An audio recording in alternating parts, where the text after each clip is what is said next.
wife and I attended a fundraising event for the Special Ops Foundation that was recognized tonight on the film.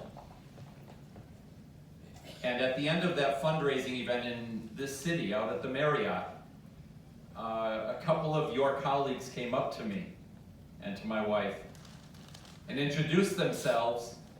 Well, actually, they confirmed that I was who I was and am, but wouldn't tell me who they were.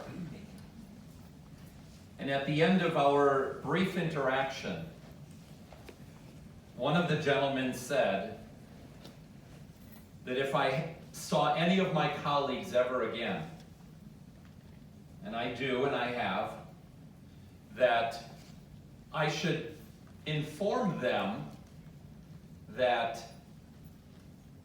they were so sorry that they failed in rescuing us.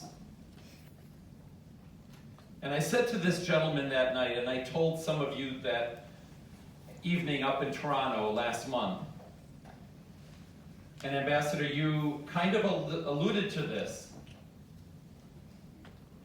that you didn't fail.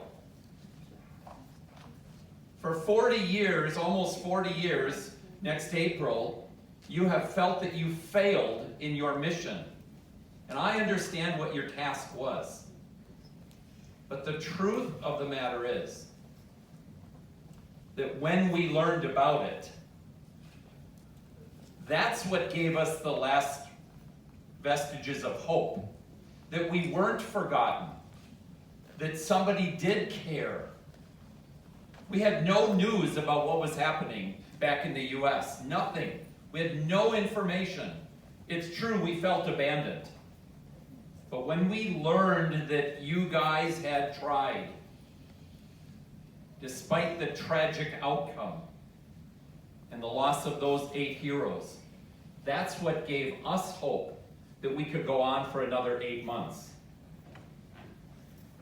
And the guy who had said that to me started to cry. And he said, I've lived with this for 30 years, thinking that it's only been failure. And it wasn't, and it hasn't been. And his last words to me as he turned away and walked, still don't know his name, who he was among your group. He said, Sergeant Hermaning, despite what happened to a man, knowing the difficulty, knowing the consequence, we would all do it again.